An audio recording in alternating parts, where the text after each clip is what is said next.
ഈ വാച്ച് കൊളാബാന്നോണ്. ഇതിനാകെ ഒരു കൊളാബുള്ളൂ എന്റെ ഭർത്താവ്. പുള്ളി എന്നിട്ട് വാച്ച് ചെയ്യുന്നുണ്ടല്ലോ. ഇന്നത്തെ പ്രസ് മീറ്റിൽ ധ്യാൻ സംസാരിച്ചതാണ് മൊത്തം. ഞാൻ തല്ലി മറിച്ചുണ്ടാ സിനിമ ഓടിയത്. അപ്പൊ ഞങ്ങളെ പറഞ്ഞു ഇനി നിനക്കത് പറയാൻ പറ്റൂല. ഈ സിദ്ദിഖയും ഈ ബിന്ദു പണിക്കരും, ഈ ബിന്ദു പണിക്കരല്ല ഇത് മഞ്ജു പിള്ള. അത് പുട്ടിനെ സെലക്ട് ചെയ്യാനുള്ള കാരണം എന്തായിരുന്നു? തള്ളിയാ മതി. ഞാൻ ഓണത്തിലേക്ക് പുട്ട് വെച്ചോടാ, ഇതിന്റെ ഇടയില് പുട്ടിടക്കി ഏത് അങ്ങനെയാണെങ്കിൽ ഞാൻ അടുത്ത ഇന്റർവ്യൂ ഇല്ലാട്ടാ. ദിലീപേട്ടന്റെ 50ാമത്തെ സിനിമയായിരുന്നു മിസ്റ്റർ ബട്ട്ലർ. ഇത് 150ാമത്തെയാണ്. അപ്പം ലവ് 24/7 അഭിനയിച്ചിട്ടുണ്ടായിരുന്നു.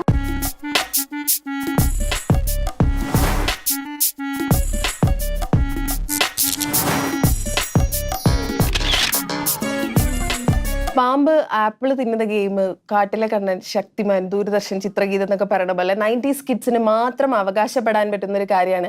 ബാക്ക് ടു ബാക്ക് നമ്മൾ തിയേറ്ററിൽ പോയിരുന്ന് എന്താ പറയുക, തുടക്കം മുതൽ ഒടുക്കം വരെ ചിരിച്ചു കണ്ട സിനിമകൾ ഇനി അങ്ങോട്ട് കുട്ടികൾക്ക് കാണാൻ പറ്റുമെന്നറിയില്ല. അത് 90s കിഡ്സിന്റെ ഒരു അവകാശം എന്ന് പറയാം. ആൻഡ് ഐ തിങ്ക് അതിലൊരു more than 50% ഒരു നായകന്റെ ആയതുകൊണ്ടാവണം അദ്ദേഹത്തിന്റെ ഒരു ഹിറ്റ് അദ്ദേഹം ആഗ്രഹിക്കുന്നതിനേക്കാൾ കൂടുതൽ മേ ബി നമ്മളും ആഗ്രഹിക്കുന്നത്. Because he was a part of our childhood.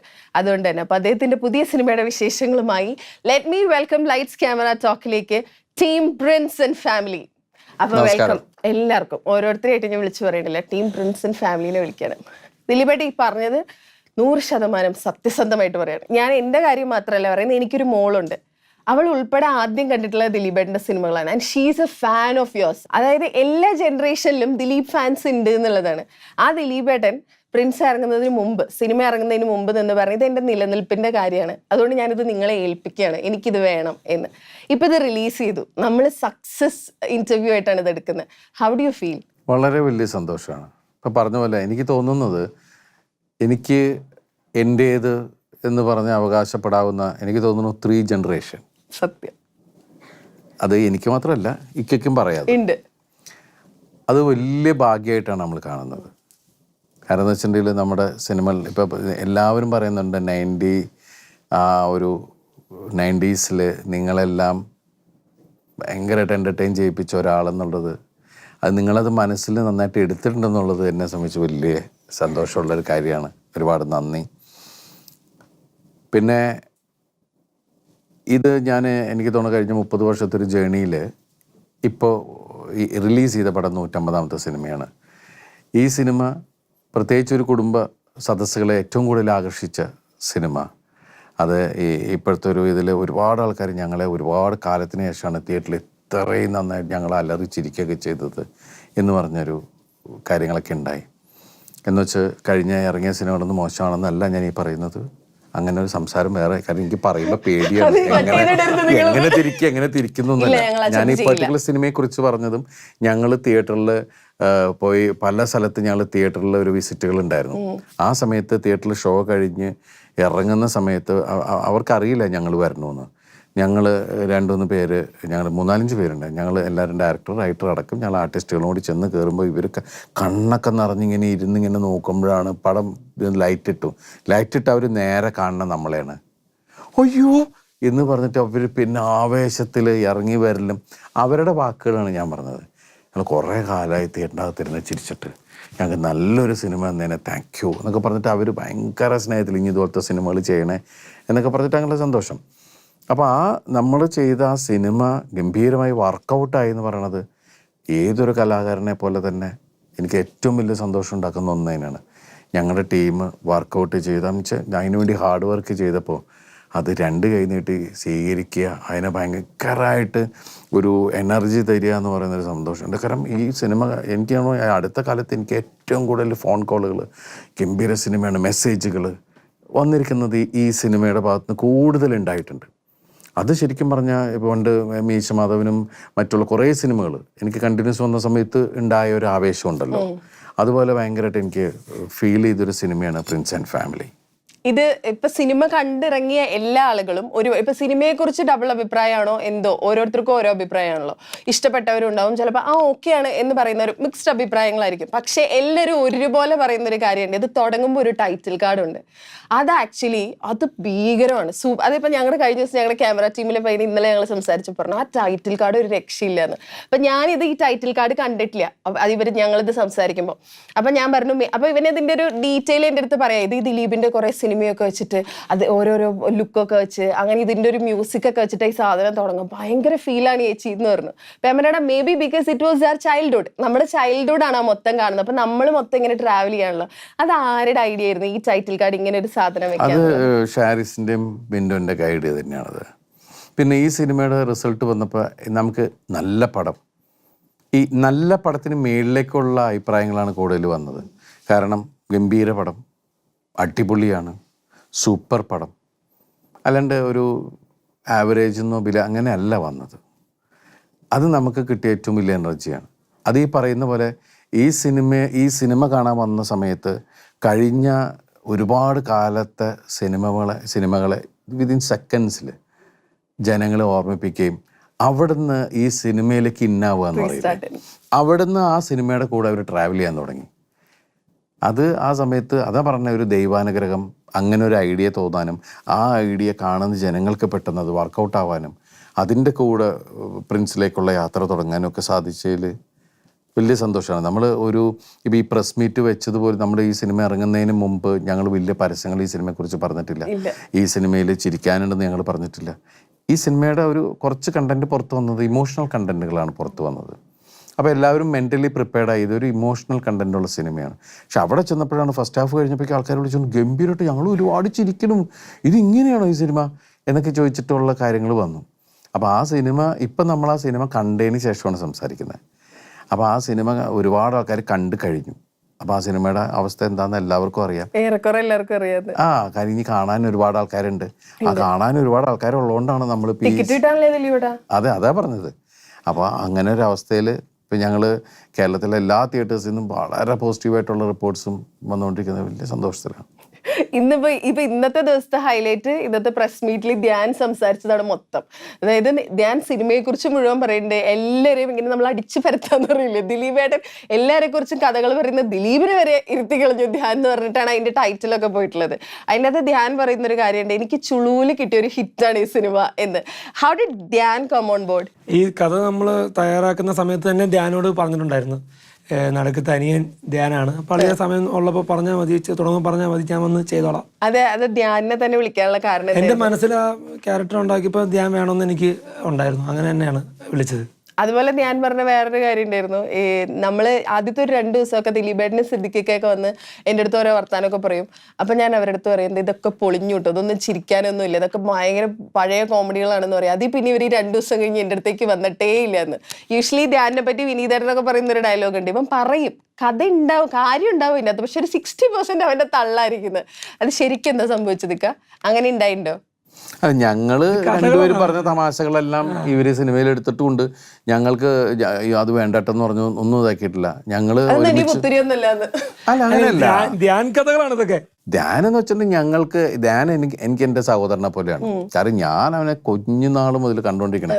Dhyan എന്ന് വെച്ചിട്ടുണ്ടെങ്കിൽ നമ്മള് അവനെ ഇപ്പൊ ഈ ഇന്റർവ്യൂവിന്, ഈ പ്രസ് മീറ്റിന് എന്താണെങ്കിലും ധ്യാനെ നീ എന്ത് ഇതുണ്ടെങ്കിലും നീ അതിന് വരണം എന്ന് പറഞ്ഞ് നിർബന്ധമായിട്ട് വിളിച്ചുകൊടുന്നതിൽ ഒരാളറിയാൻ കാരണം വന്നേ പറ്റുള്ളൂ. അതൊന്നുമില്ല, അവന് പ്രകാരച്ചെങ്കില് ഞങ്ങളുടെ ഇടയിൽ ഈ ഗിവ് ആൻഡ് ടേക്ക് ആണ്. അവന് അത് പറഞ്ഞെന്ന് വെച്ചാൽ അതൊരു പോയിന്റ് പോലും നമ്മൾക്ക് അത് ഹേർട്ട് ചെയ്യൊന്നുമല്ല. അവനും അത് ഹേർട്ട് ചെയ്യൂല, നമുക്കത് ഹേർട്ട് ചെയ്യൂല. കാരണം ഇപ്പൊ ഈ സിനിമ ഇറങ്ങുന്നതിന് മുമ്പ് ഞങ്ങൾ ആരും ഒന്നും സംസാരിച്ചിട്ടില്ല. നമ്മളൊരു ആഘോഷമാണ്, ആഘോഷത്തിലേക്ക് വരുമ്പോൾ അവൻ മസ്റ്റാണ്. അതാ ഞാൻ പറഞ്ഞു, അവൻ പ്രിൻസ് ഓഫ് ഇന്റർവ്യൂസ് എന്ന് പറഞ്ഞ അതുകൊണ്ടാണ്. ഇന്റർവ്യൂ കിങ് ആണ് അവൻ. അവൻ രാജകുമാരനും അല്ല, അല്ലേ? ഇത് ലൈസൻസ് കൊടുത്തേക്കുന്ന ആളാണ്. അത് നിങ്ങൾ എന്നുള്ള രീതിയിലാണ്. അപ്പൊ ധ്യാൻ അത് പറയുന്നുണ്ട്. ഞാൻ എൻ്റെ അടുത്ത് പറഞ്ഞു, ചേട്ടാ എൻ്റെ ഇന്റർവ്യൂവിന് മാത്രമേ മാർക്ക് കിട്ടുള്ളൂ എന്നൊക്കെ പറയാം. ഞാൻ പറഞ്ഞു അങ്ങനെയല്ല, അങ്ങനെ നീ ഞാൻ അച്ഛാ അവൻ പറയുന്നതിൽ ഓരോ വേർഡിലും തമാശകൾ ഇങ്ങനെ രസമാണ് പുള്ളിയുടെ. ഞങ്ങൾ എപ്പോഴും അടുത്തെന്ത് ചെയ്യാന്ന് ഇങ്ങനെ ആലോചിച്ചുകൊണ്ടിരിക്കും. അപ്പൊ ഇവനെ ഞാൻ വിളിച്ചിട്ട്, ചേട്ടാ ഇത്രയൊക്കെ ആത്മാർത്ഥ വേണം കേട്ടോ പടത്തിൽ അഭിനയിക്കാൻ. നമ്മുടെ ശീലമാണത്. പക്ഷെ ദാൻ ഈസ് ബ്രില്യൻറ്റ്. അയാളുടേതായ ടാലൻ്റ് ഉണ്ട്, നല്ല സെൻസ് ഉണ്ട്, ഡയറക്ടറുടെ സെൻസും നല്ല സ്ക്രിപ്റ്റ് സെൻസും ഉള്ള ആളാണ്. എനിക്ക് അവൻ ഭയങ്കര ഫേമസ് ആവാൻ വേണ്ടിയിട്ടാണ് ഇപ്പം കളിക്കണ ഈ കളി കളിച്ചോണ്ടിരിക്കുന്നത്. അവനൊരു സ്ഥലത്ത് ടക്കെന്ന് ഞാൻ സ്റ്റോപ്പ് ചെയ്ത് അവൻ വേറെ ലെവലിൽ നമ്മുടെ മുമ്പിൽ വരും. അത് വിനീതേട്ടനൊക്കെ പറഞ്ഞിട്ടുണ്ടെന്ന് തോന്നുന്നു. അവനിത് പറയുന്നെന്നുള്ളൂ, ഭയങ്കര ബ്രില്യൻ്റ് ആണ് അവൻ. അവനറിയാം എവിടെ എങ്ങനെ കളിക്കണം എന്നുള്ളത്. അത് ട്രൂ. നമ്മൾ ആദ്യം ഇതിൻ്റെ ഇന്റർവ്യൂ ചെയ്യുന്ന സമയത്ത് എന്താണെങ്കിലും ഞങ്ങൾ എല്ലാവരോടും വന്നിട്ട് എന്തെങ്കിലും ഇതുപോലെ കഷ്ടകാലത്തിന് എന്തെങ്കിലും പറഞ്ഞു അവർ തള്ളി മറിച്ച് ഇതാക്കി എന്നൊക്കെ പറഞ്ഞു കഴിഞ്ഞാൽ ഇവൻ തന്നെ പല അല്ലേ വേറെ സിനിമയുടെ കാര്യങ്ങൾ ഇവൻ പറഞ്ഞിട്ടുണ്ട്. ഞാൻ തള്ളി മറിച്ചോണ്ടാ സിനിമ ഓടിയത്. അപ്പൊ ഞങ്ങളെ പറഞ്ഞു ഇനി നിനക്കാന്ന് പറയാൻ പറ്റൂല. കാരണം ഞങ്ങൾ അവനില്ലാതെ വന്നിട്ടാണ് അവനെ കൊണ്ടുവന്നത്. പിന്നെ ഇത് വിജയിച്ചതിന് ശേഷമാണ് ആഘോഷത്തിന് കൊണ്ടുവന്നതാണ്. അല്ല ഇപ്പം നമ്മൾ ആദ്യമേ ഇങ്ങനെ ഡിസ്കഷൻ ഉണ്ടായിരുന്നു, ഈ പടത്തിന് മുമ്പ് ഓൺലൈൻ ഇന്റർവ്യൂ വേണോ? നമ്മൾ പറഞ്ഞു വേണ്ട, എല്ലാവരും കൂടി കൂട്ടായിട്ട് പറഞ്ഞു അതൊന്നും വേണ്ട, വളരെ സെറ്റിലായിട്ട് ഒരു എന്റർടൈൻമെന്റ് ഉള്ള വാക്കുപോലും നമ്മൾക്ക് എന്താ സംഭവം എന്ന് വെച്ചാൽ അതങ്ങനെ എല്ലാവരുടെ ഒരു ചർച്ചയിൽ വരാൻ കാരണം ഈ സിനിമ സോഷ്യൽ മീഡിയയെ കുറിച്ചിട്ടുള്ള സിനിമയാണ്, അതിൽ ജീവിക്കുന്ന ആളുകളുടെ സിനിമയാണ്. ആ സിനിമയിൽ നമ്മൾ അതുപോലെ ഈ സിനിമ വരുന്നതിന് മുമ്പ് ഒരു ഇൻ്റർവ്യൂവിന് നമ്മൾ വന്നിരുന്നാൽ നമ്മളുടെ ടോപ്പിക് ഓപ്പൺ ആവും. ആ ടോപ്പിക് ഓപ്പൺ ആയി കഴിഞ്ഞാൽ സർപ്രൈസ് മാത്രമല്ല, ഈ സിനിമനെ ഏത് രീതിയിലാണ് അറ്റാക്ക് ചെയ്യാൻ പറ്റും പറയാൻ പറ്റൂല. അപ്പം ഇപ്പം നിങ്ങളെല്ലാം സിനിമ കണ്ടതാണ്.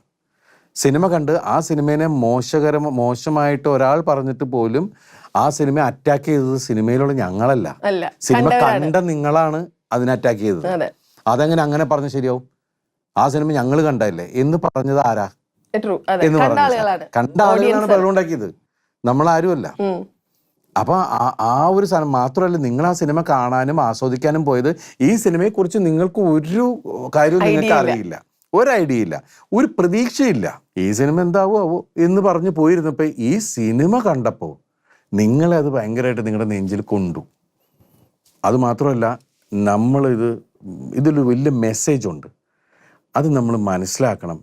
നമ്മൾ നമ്മുടെ നേരെ ഒന്ന് കണ്ണാടി പിടിക്കുമ്പോഴാണ് നമ്മൾ എന്താ ചെയ്യുന്നതെന്ന് മനസ്സിലാക്കുന്ന ഒരു കാര്യം നമുക്ക് പെട്ടെന്ന് മനസ്സിലാവുള്ളൂ. പിന്നെ ഞങ്ങളെന്ന് വെച്ചിട്ടുണ്ടെങ്കിൽ സിനിമയുടെ ഒരു ആഘോഷം നടക്കുന്ന സമയത്ത് ധ്യാനില്ലാതെ ഞങ്ങൾക്ക് എന്താ ആഘോഷം എന്ന് പറയുന്ന പോലെയാണ്. കാരണം അവൻ എൻ്റെ അനിയനായിട്ട് ആ സിനിമയിൽ അഭിനയിച്ചതാ. അത് മാത്രമല്ല, സിനിമയ്ക്ക് ഗുണമാണ് ധ്യാൻ വന്നത്. ഇന്നത്തെ പ്രസ് മീറ്റിനും ഗുണമാണ് ധ്യാൻ വന്നത്. കാരണം ഞങ്ങളൊക്കെ തമ്മിൽ ഇപ്പൊ ജോണി ആയിട്ടാണെങ്കിലും ഞങ്ങൾ ഓരോ ആർട്ടിസ്റ്റിനായിട്ടും ധ്യാനിന് ഭയങ്കര കണക്ഷനാണ്. ഫ്രണ്ട്ഷിപ്പിന് ഭയങ്കര വാല്യൂ കൊടുക്കുന്ന ആളാണ്. അതുകൊണ്ടാണ് തീർച്ചയായിട്ടും നമ്മുടെ ഒരു പടമല്ലേ, അപ്പൊ പിന്നീട് ഒരു പടത്തിൽ ഒന്ന് അഭിനയിക്കാം എന്ന ആ ഒരു വാക്കിന്റെ വാല്യൂ ആണ് വന്നത്. ശ്രദ്ധിക്ക, നമ്മൾ യൂഷ്വലി ഓരോ സിനിമ ഇറങ്ങുന്നതിന് മുന്നെയാണ് സംസാരിക്കുക സിനിമയെക്കുറിച്ച്, സിനിമയിൽ എന്താണ് വരാൻ പോകുന്നത്. ഇപ്പൊ സിനിമയിൽ ഓൾമോസ്റ്റ് വന്നത് എന്താണെന്ന് നമുക്കൊക്കെ ഒരു ഐഡിയ ഉണ്ട്. സിദ്ദിഖയുടെ ഒരു ഫീൽ എന്താണ്? അതായത് നിങ്ങളുടെ ഒരു കോംബോയും നിങ്ങൾ ഈ അച്ഛനും മോനും ആയിട്ടുള്ള പരിപാടി കോടതി സമക്ഷത്തിലൊക്കെ നമ്മൾ കണ്ടതാണല്ലോ. എന്താ ഇപ്പോഴത്തെ ഒരു ഫീല്? സിനിമ വരുന്നതിന് മുമ്പായിരുന്നു സാധാരണ വന്നിങ്ങനെ ഒരു ഇന്റർവ്യൂനോ അതല്ലെങ്കിൽ ഒരു ഡിസ്കഷൻ ഇരിക്കുന്നതെങ്കിൽ എപ്പോഴും നമുക്കൊരു ടെൻഷൻ ഉണ്ടാവും, എന്തായിരിക്കും, ഇത് അംഗീകരിക്കുമോ. ഇപ്പോൾ എല്ലാവരും പറയുന്ന പോലെ ദിലീപിൻ്റെ 100ാമത്തെ പടത്തിലും അച്ഛനായിരുന്നു, 150ാമത്തെ പടത്തിലും അച്ഛനും. ഇത് നിങ്ങളിങ്ങനെ അച്ഛനും മോനും തമ്മിൽ എന്താണ് ഈ ചെയ്യാൻ പോകണമെന്നുള്ളൊരു തോന്നൽ വരുമായിരുന്നു. പക്ഷേ ഇതിന് മുമ്പുള്ള അച്ഛനും മോനും അല്ല ഇതിൽ വന്നപ്പോൾ വേറെ ഒരു അച്ഛനും മോനുമായിട്ട് വരികയും അത് ജനങ്ങൾ അക്സെപ്റ്റ് ചെയ്യുകയും ചെയ്തതിൻ്റെ സന്തോഷം തന്നെയാണ് എപ്പോഴും. പിന്നെ നേരത്തെ ദിലീപ് പറഞ്ഞ പോലെ ഞങ്ങളെപ്പോഴും ലൊക്കേഷൻ ചെന്ന് കഴിഞ്ഞാലും സീൻ കിട്ടി അത് വായിച്ചു കഴിഞ്ഞാലും അതെങ്ങനെ ഇമ്പ്രൂവൈസ് ചെയ്യാം, അത് രസകരമായി ഇപ്പം തമാശ ഉണ്ടാക്കാൻ വേണ്ടിയിട്ടല്ലത്. പക്ഷേ അത്തരം സീനുകൾ എപ്പോഴും ഒരു നർമ്മം കലർന്നു പോയി കഴിഞ്ഞാൽ ആളുകൾക്ക് ബോറടിക്കില്ല. എപ്പോഴും ചെറിയ ചിരികൾ സമ്മാനിച്ച് ചെറിയ ചെറിയ തമാശകൾ ഉണ്ടാക്കിക്കൊണ്ട് പോയി കഴിഞ്ഞാൽ അത്തരം സീനുകൾ എപ്പോഴും ആളുകൾക്ക് കൺവേ ചെയ്യാൻ കുറേ കൂടെ എളുപ്പമായിരിക്കും. അപ്പോൾ അതിനെ എങ്ങനെ രസകരമാക്കാം, അതിനെന്തെല്ലാം നമുക്കതിനകത്ത് കണ്ടൻറ്റുകൾ കുത്തി തിരുകാൻ പറ്റും എന്നുള്ളത് ഞങ്ങൾ നോക്കി അവരുടെ അനുഭവത്തോടു കൂടിയിട്ടാണ് അത്തരം സീനുകൾ എപ്പോഴും ഇമ്പ്രൂവൈസ് ചെയ്യാൻ ശ്രദ്ധിച്ചിട്ടുള്ളത്.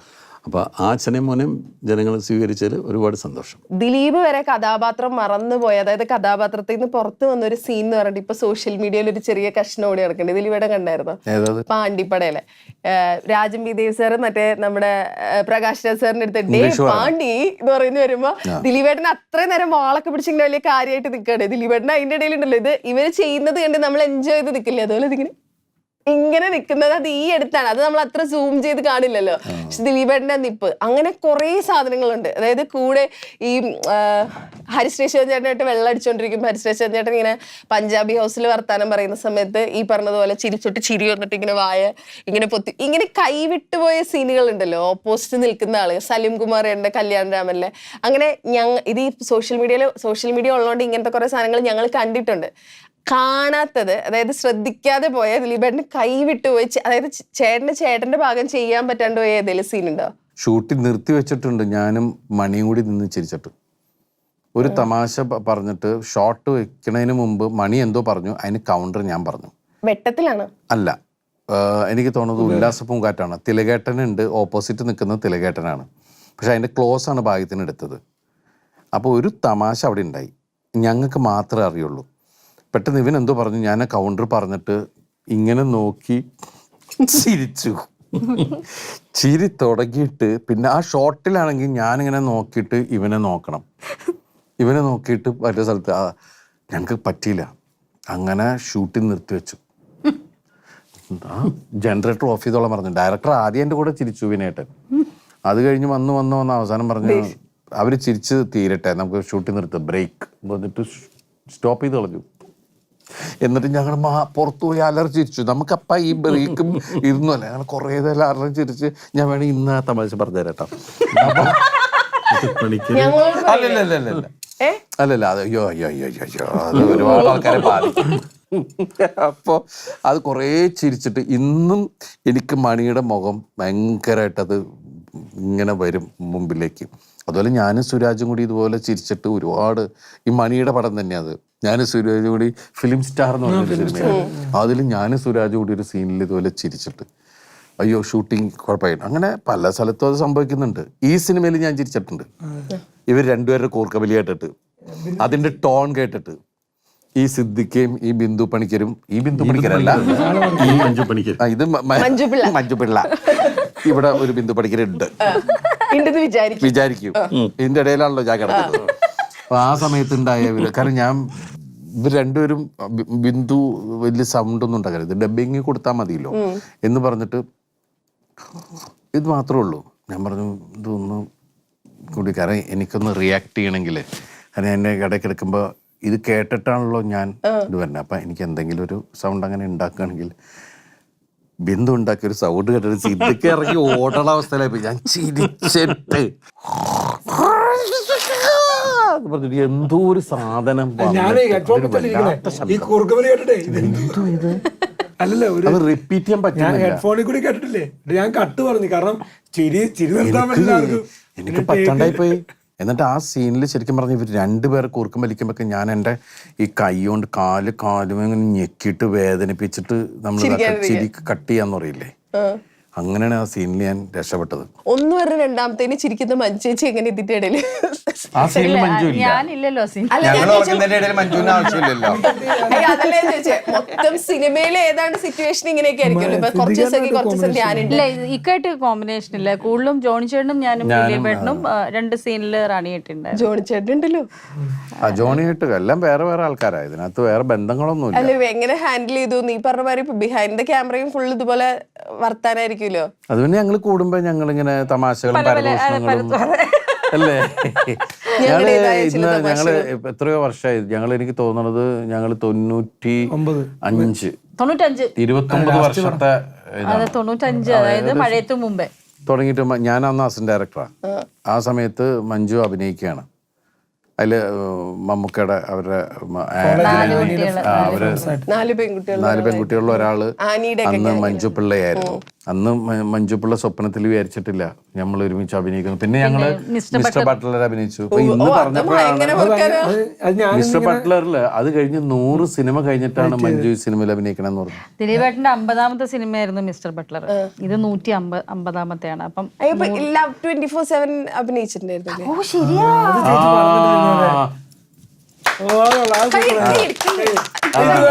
ബ്രേക്ക് ചെയ്തു. അതെന്നാ പറയാമോ, നിങ്ങൾ തമ്മിൽ സീൻ ഇല്ലാത്തോണ്ട് അതുണ്ടല്ലോ. അതിലുണ്ട് ദിലീപേട്ടൻ ഒരു scene ഉണ്ട്. ഒരുമിച്ച് വർക്ക് ചെയ്യുന്ന ആൾക്കാരല്ലേ ഉണ്ട്. ലവ് 24. ഓ ആ സിനിമ മനസ്സിലുണ്ടല്ലേ? ഉണ്ട്. ഓ താങ്ക് ഗോഡ്.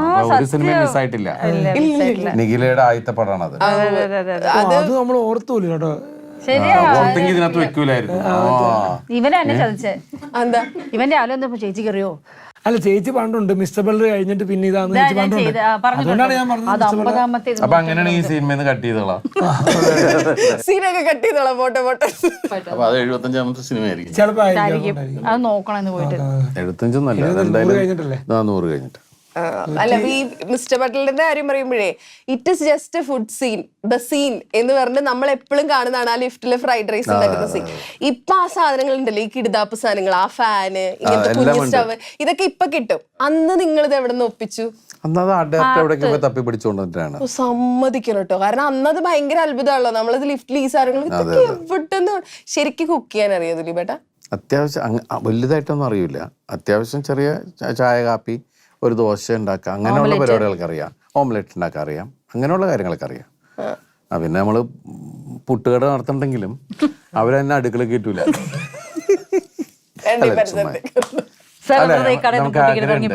നമ്മള് ഫുഡ് കഴിക്കാനുള്ള ഇഷ്ടം കൊണ്ടാണ്, ഉണ്ടാക്കാനല്ല. ഇനി ഉണ്ടാക്കാൻ പഠിക്കണം. അതൊക്കെ അത് പുട്ട് സെലക്ട് ചെയ്യാനുള്ള കാരണം എന്തായിരുന്നു? ഏറ്റവും എളുപ്പം അതല്ലേ. തള്ളിയാ മതിയല്ലോ. തള്ളിയാ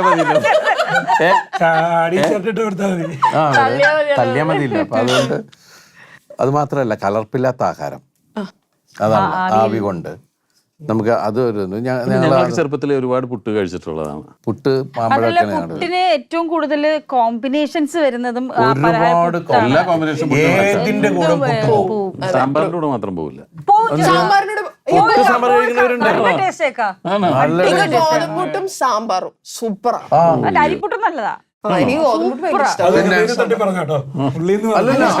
പുട്ട് ഏതിന്റെ കൂടെ പോകും നമ്മള് അങ്ങനെ അല്ലേ?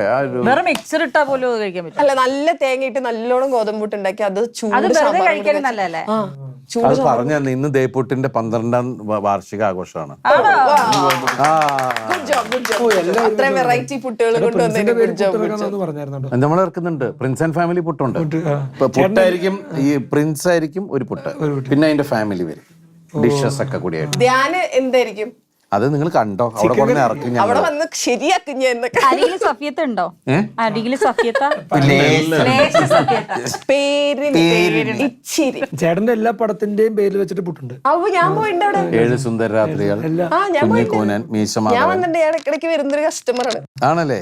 Thank you. ഇടയ്ക്കിടയ്ക്ക് വന്ന് മുട്ട്. എനിക്ക് മുട്ട് ഇഷ്ടമല്ലായിരുന്നു, പക്ഷെ അവിടെ വന്ന് മാത്രം ഞാൻ മുട്ട് വയ്ക്കാറ്. ഞാൻ സ്ഥിരം അവിടെ പോകാറുണ്ട്. പുട്ട് ഈ എന്താ പറയുക, ഈ അമ്മമാരൊക്കെ ഉണ്ടല്ലോ, നമുക്ക് ധൃതി പിടിച്ച് പെട്ടെന്ന് ഉണ്ടാക്കാൻ എളുപ്പമായത് കാരണം ഈ പുട്ട് ഉണ്ടാക്കുന്നതുകൊണ്ട് പുട്ട് ഒരുവിധം കുട്ടികൾക്ക് ഒരു ദേഷ്യമുള്ള ഫുഡ്. പുട്ടായത് ഞങ്ങളുടെ നാട്ടിൽ പൂട്ടെന്നാ പറഞ്ഞത്. പൂട്ടെന്നല്ല പറയുന്നത്, പിട്ടെന്ന് പറയുന്നത്. അല്ല, പൂട്ടുന്ന എന്റെ മുത്തശ്ശിയൊക്കെ അങ്ങനെ പറഞ്ഞത്. പൂട്ടും കടലാന്നൊക്കെ ഞങ്ങള് സാധാരണ കട അടയ്ക്കുമ്പോ ലോക്കിയില്ല, അതിനാണ് പൂട്ട് എന്ന് പറയുന്നത്. അയ്യോ, നമ്മള് വിഷയത്തിൽ ഫാമിലി. ദിലീപേട്ട കംബാക്ക് പ്രിൻസ് ആൻഡ് ഫാമിലി.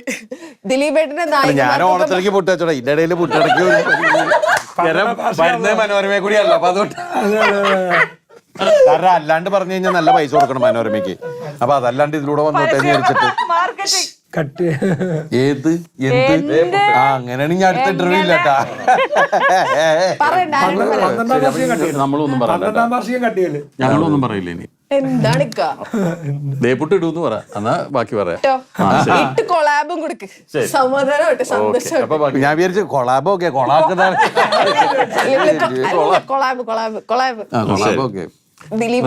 ഈ വാച്ച് കൊളാബാന്നോണ്. റെഡ് വാച്ച് അല്ലല്ലേ?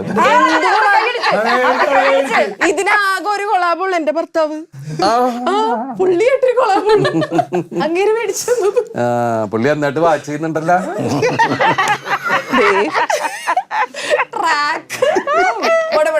നമുക്ക് ടോപ്പിക്കിലേക്ക് വരാം. ദിലീപേട്ടന്റെ നായികമാർക്കൊക്കെ ഭയങ്കര ഐശ്വര്യമാണ്. പിന്നെ അങ്ങോട്ട് തുടരെ എന്താണ്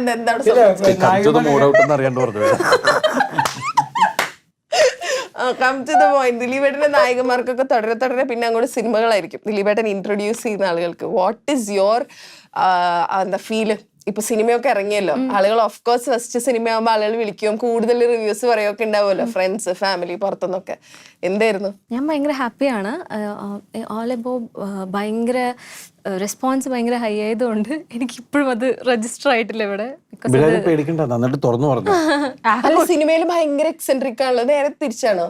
ടോക്കറ്റീവ് ആണ്, പക്ഷേ എക്സെൻട്രിക് അല്ല.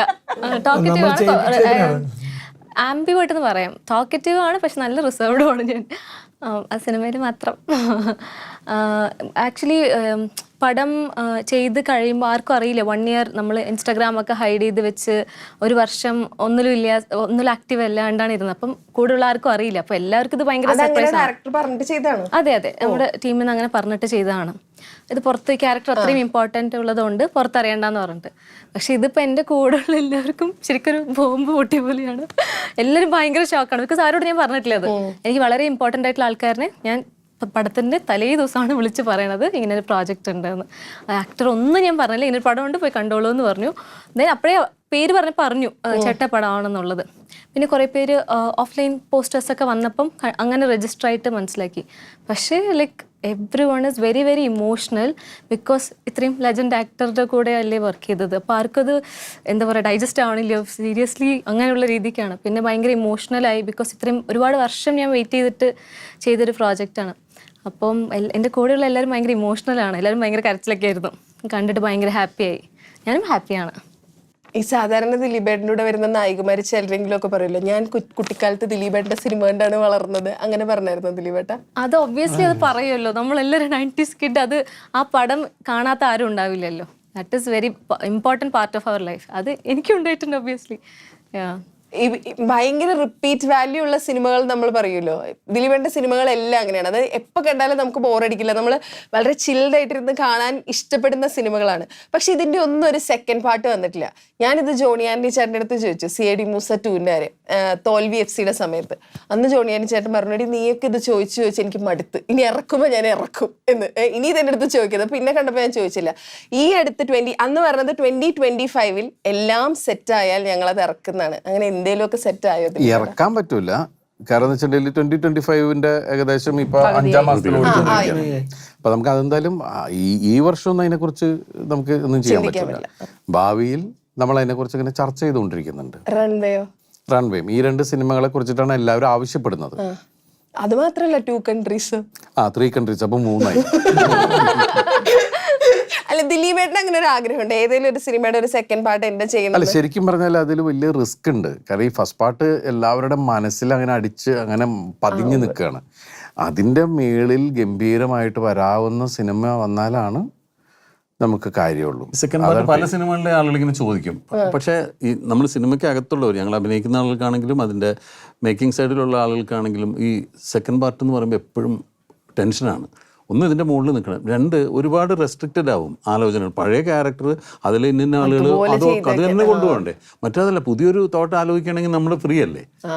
ഒരു സെക്കൻഡ് പാർട്ട് ആലോചിക്കുന്നതിനേക്കാൾ എപ്പോഴും നല്ലത് പുതിയൊരു ക്യാരക്ടർ ചെയ്യാമല്ലോ. ഇപ്പം എൻ്റെ അടുത്തൊക്കെ ചില ആളുകൾ ചോദിക്കും, ഈ ഹരിഹർ നഗർ പോലുള്ള സിനിമകൾ പിന്നെ വരാത്തത് എന്താ? ഞാൻ വേറെ ഒന്നുമല്ല, അങ്ങനെ വന്നു കഴിഞ്ഞാൽ കുറച്ച് കഴിയുമ്പോൾ നിങ്ങൾ ചോദിക്കും, ഇപ്പോഴും ഹരിഹർ നഗർ തന്നെ അറിഞ്ഞുകൂടല്ലേ, വേറെ ഒന്നും ചെയ്യാൻ അറിഞ്ഞുകൂടല്ലേ എന്ന് ചോദിക്കും ആളുകൾ.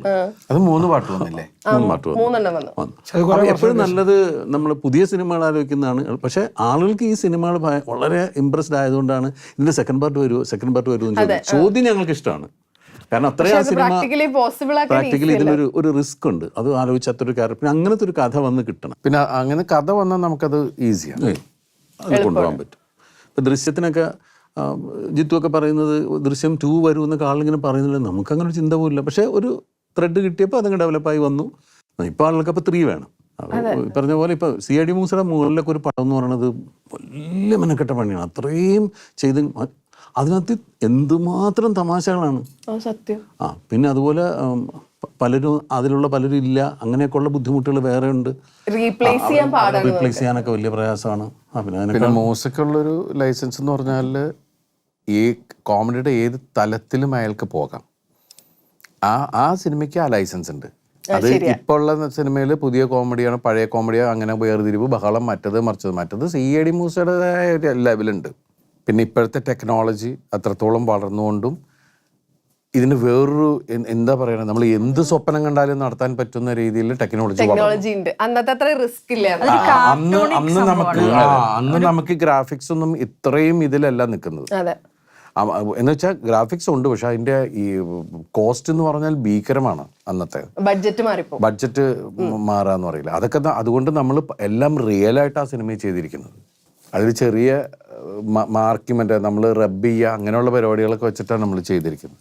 ഇനി അത് പ്രാക്ടിക്കലി ഇപ്പൊ കുഴപ്പമില്ല, വരും അല്ലെ അടുത്ത വർഷം. അല്ല, ഇതാണ് പറഞ്ഞ അതിന്റെ കറക്റ്റ് ഫോർമാറ്റ് ഒരു അതിനെ വെല്ലുന്നൊരു സാധനം കിട്ടിയ ആ സിനിമയോടുള്ള സത്യമായിട്ടും അതിനോടുള്ള സ്നേഹം കൊണ്ടാ. ആ CID സ്നേഹം കൊണ്ടും ഇനി ആരും അതിനെ